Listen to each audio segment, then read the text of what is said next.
Marie-Laine Patou-Mathis, bonjour. Vous êtes préhistorienne et directrice de recherche au CNRS.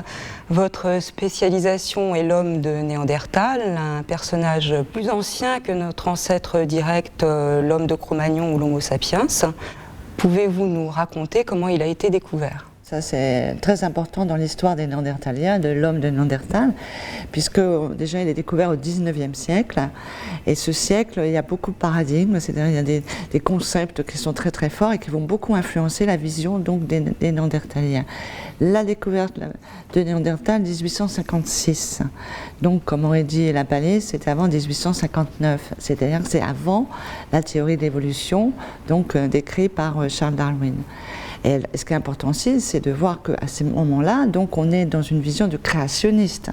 Tout le monde pensait que nous étions les descendants des fils de Noé. C'est Dieu qui a créé tous les êtres. Et donc on est dans cette vision avec notamment, bien sûr, ce déluge qui est très important, puisque même Cuvier, qui est quand même le père de l'anatomie comparée, c'est-à-dire qu'un scientifique qui était d'ailleurs au Muséum national d'histoire naturelle, lui, donc pour expliquer, parce qu'il avait reconnu les fossiles, c'est-à-dire qu'il y avait des choses, voilà, des animaux disparus, avait expliqué ces disparitions par plusieurs déluges, c'est-à-dire la théorie des catastrophes. Donc même dans cette vision qui était un petit peu plus moderne, ou dans celle même de Lamarck avec son transformisme, c'est-à-dire que quand même, pour lui, contrairement à Cuvier, les espèces se transforment, majoritairement, on pensait qu'il n'y avait pas donc d'hommes anciens, que nous n'avions pas d'ancêtres, puisque nous avions été créés par Dieu. Donc ça, c'est un point très important, parce que quand on découvre, donc près de Düsseldorf, dans cette fameuse grotte, donc dans la vallée de Néander, qui va donner Néandertal, on trouve ce squelette. D'abord, au départ, les ouvriers, c'est dans une carrière, ils pensent que c'est des ours des cavernes, enfin des ours, des ossements d'ours. Et puis, en fin de compte, non, après étude, et qu'est-ce qui va se passer ? Les anthropologues vont dire, comme ils n'avaient pas l'homme ancien, ils vont dire c'est un homme pathologique. C'est-à-dire qu'ils vont dire il est débile, il est rachitique, enfin ils vont lui donner tout un tas de qualificatifs, très proche du singe, etc. Donc voilà, déjà au départ c'est mal parti. Et en plus la deuxième chose, c'est que ce squelette a été trouvé sans rien, c'est-à-dire qu'il n'y avait pas d'outils, parce que en fin de compte, ce qui est très important, c'est de trouver des éléments squelettiques et tout en contexte archéologique, puisque toute notre étude, toutes nos recherches, pour que je puisse vous parler de Néandertal ou de Cro-Magnon, s'appuient sur des fouilles archéologiques, c'est-à-dire sur du terrain. Et quand on fait ces fouilles, on trouve des ossements d'animaux, donc c'est ce qu'il a mangé, des outils, donc c'est avec ça qu'il les a tués, qu'il les a découpés, ces animaux, et aussi bien sûr des restes humains. Parce que là, le Néandertal, il n'y avait rien. Donc en plus, vous voyez, c'était déjà mal parti pour lui, parce que même au niveau culturel, il n'y avait rien. Et en plus, on va avoir un deuxième paradigme important pendant cette période, c'est qu'on a cette vision, et même d'ailleurs après Darwin, on a cette vision que tout ce qui est ancien est moins bien que ce qui est nouveau. C'est-à-dire que c'est ce qu'on appelle l'évolution, une vision de l'évolution unilinéaire et progressive des cultures et des sociétés. Donc là aussi, même après la reconnaissance en 1863 à peu près qu'il y a des hommes fossiles, que nous avons des ancêtres, que les Néandertaliens sont des fossiles d'hommes, on va encore buter sur une vision négative de ces cultures, parce qu'il est avant, donc bien sûr les Cro-Magnons, avant les Sapiens, donc il est forcément inférieur. Et ça, c'est ce qui marque aussi le 19e siècle, c'est-à-dire cette notion toujours de hiérarchisation à la fois des hommes, c'est-à-dire qu'on va faire une classification qui va être monstrueuse pour certains humains, puisqu'on va faire l'échelle des êtres humains, où on va prendre comme curseur les grands singes, et on va classer les races, comme on disait à l'époque, c'est la notion de race, on va classer les races. Et là, on va mettre bien sûr des races qui vont être très près des singes, comme les Bushmen, les Hottentots, les aborigènes d'Australie, et bien sûr après les Noirs, les Jaunes, on va faire toute une classification, on va les traiter, ceux qui sont les plus près du singe, d'inférieurs. Donc ils vont faire pareil avec les hommes fossiles, et donc là aussi Néandertal va être considéré en tant que biologiquement, mais aussi avec sa culture, comme inférieur, notamment aux Cro-Magnons, donc nos ancêtres directs, les Homo sapiens. Donc voilà pourquoi, en fin de compte, dès le départ, dès sa découverte, vu le contexte, il va porter un lourd poids, comme ça, une chape. Et aussi, on a des reconstitutions qui vont être assez au début même du XXe siècle de Néandertal, avec l'homme de la Chapelle aux Saints, notamment par Marcelin Boule, où on va avoir là aussi une reconstitution du crâne qu'on a trouvé donc en Corrèze, hein, c'est une sépulture en Corrèze, et le crâne était un petit peu déformé parce que par les sédiments, un petit peu écrasé, un peu brisé, et donc il va y avoir une reconstitution, d'ailleurs par Marcelin Boule qui était le premier directeur de cette institution où nous sommes aujourd'hui, et il va faire quelque chose qui va accentuer les côtés simiesques. Et donc là, il va montrer en quelque sorte un néandertalien vraiment inférieur, vraiment simiesque, qui en fin de compte était peu évolué. Vous êtes une archéologue de terrain, vous avez fait des fouilles dans toute l'Europe. Pouvez-vous nous dire ce que les dernières découvertes ont changé par rapport à ce qui était auparavant admis ?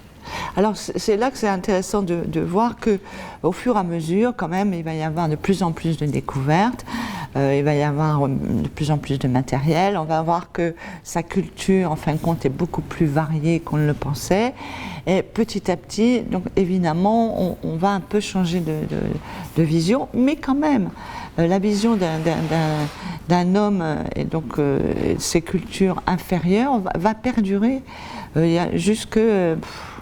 même après la deuxième moitié du XXe siècle. Donc c'est quelque chose qui est quand même resté, même encore récemment, si j'ose dire, on percevait Néandertal quand même un peu moins bien que nos ancêtres directs, les Cro-Magnons. Et là, je pense à deux exemples. Par exemple, on lui a refusé pendant très longtemps le fait qu'il enterre ses morts, même si on avait trouvé très tôt, à la fin du 19e, une sépulture à Spie en Belgique qui montrait qu'ils inhumaient leurs morts. Et ça, on a un peu refusé parce que ça fait trop moderne, hein, ça fait trop humain. Et après aussi, la deuxième chose, donc ça, on a eu du mal à l'accepter. La deuxième chose, c'est qu'on a refusé aussi, évidemment, tout ce qui était le langage, qui étaient enfin, toutes les capacités cognitives humaines, notamment le langage. Et là, évidemment, pendant très longtemps, on a dit non, il ne parle pas. Enfin, il parle, mais il parle comme les animaux, c'est-à-dire qu'il communique. Il n'y a pas de langage articulé. Pouvez-vous nous préciser sur quelle ère géographique a vécu l'homme de Néandertal ?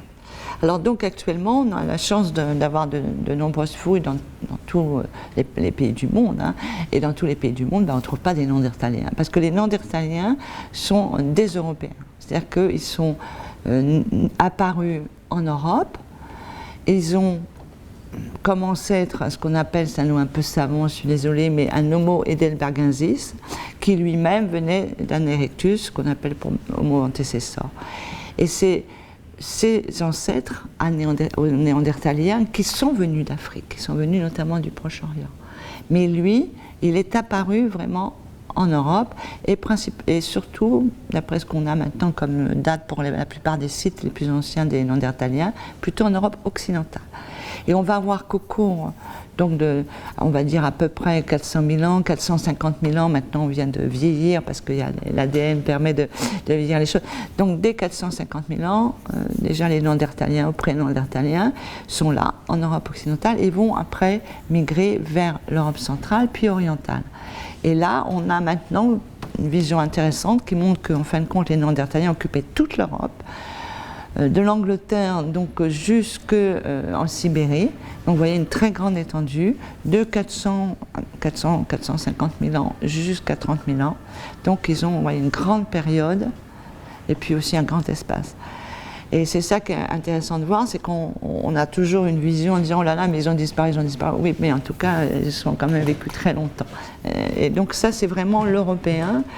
Et ce qui est intéressant aussi de voir, c'est qu'à un moment donné, donc nous sommes ici en Europe dans ce qu'on appelle, ces dates-là, cette période qu'on appelle glaciation et interglaciation. Et là, donc nous sommes ils apparaissent, si j'ose dire, dans une glaciation, qui est l'avant-dernière.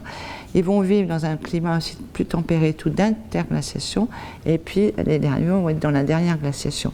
Et ça, c'est intéressant de voir aussi qu'ils ont pu s'adapter comme ça à ces différents climats, tout en tant qu'espèce, hein, je parle. Et ça, c'est une donnée aussi importante, puisqu'ils ont pu comme ça, après, occuper toutes ces régions. Et à un moment donné, au moment du réchauffement, justement, c'est intéressant de voir que certains vont aller vers 120 000 à peu près, au Proche-Orient. Et au Proche-Orient, quand ils arrivent là-bas, il y a déjà des hommes qui sont des sapiens, c'est-à-dire les sapiens archaïques, ceux qui vont donner les sapiens, ils sont là. Et en fin de compte, là aussi, à partir de 120 000 ans, ils vont vivre vraiment dans les mêmes secteurs, que ce soit en Irak, en Palestine, etc., dans ces mêmes régions. Ils vont cohabiter, entre guillemets, coexister en tout cas, avec des proto-sapiens. Donc c'est ça qui est intéressant. Merci Marilène Patou-Mathis pour vos explications très riches sur la découverte et l'invention de l'homme de Néandertal.